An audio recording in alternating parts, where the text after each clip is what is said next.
Senne Lammens is going to join Man United in a deal which could reach €21 million plus add-ons. He's travelling to Manchester and will undergo a medical before signing a 5-year contract at Old Trafford. United have decided to pick Lammens over Emi Martinez. Lammens is considered a goalkeeper with a bright future, young and exciting prospect from Belgium. Obviously, Emi Martinez a little bit more experienced with Premier League experience, but United have decided to go with Lammens. The fee that is going to be a little bit cheaper than perhaps they would have paid for Martinez to Aston Villa. Obviously, the wages are a little bit different as well.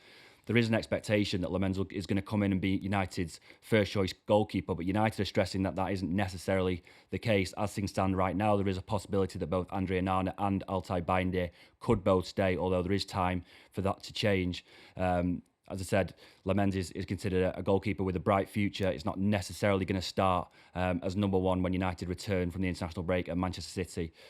It could still be either Andre Onana or Altay Bayındır in goal for that game. So United are going to add a goalkeeper to their squad, something that United have been pursuing since the start of the season, with Bayındır and Andre Onana both making mistakes in high-profile games so far this season. So another goalkeeper to join the squad at Man United, but not necessarily one coming in to be a straightforward number one. Man United will be relieved to have found an exit route for Jadon Sancho. There was a fear over the summer that Sancho could have just stayed at Man United on the last year of his contract and not played. It's obviously a situation that United wanted to avoid at all costs. They wanted to find moves for Garnacho, Malacia, Sancho and Antony. Sancho was the one that they were worried about, and the possibility that he may stay at Old Trafford for an extra year.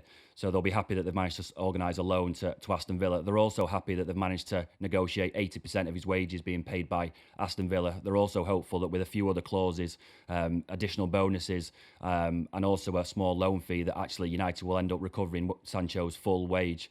There is one outstanding issue for Man United about whether they extend his contract into another year. As things stand right now, his contract is due to expire at the end of this season. So when he finishes his loan at Aston Villa, he could, in theory, be a free agent.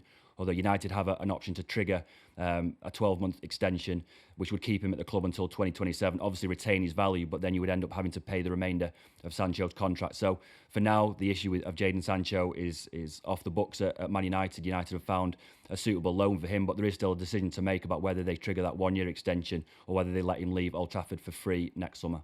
Manchester City have been consistent all summer that they were only going to move for Donnarumma if they could offload Ederson.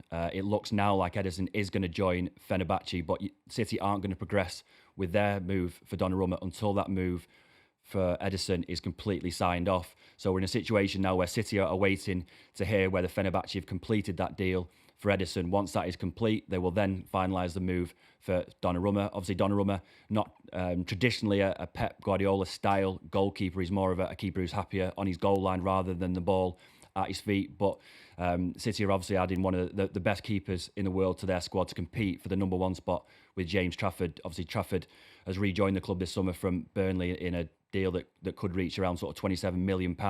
He's the guy that's been in goal for the first 3 Premier League games of the season. But the expectation, if everything goes smoothly, is that Ederson is going to move to Fenerbahçe. Donnarumma will come in at City and compete for the number one spot with James Trafford.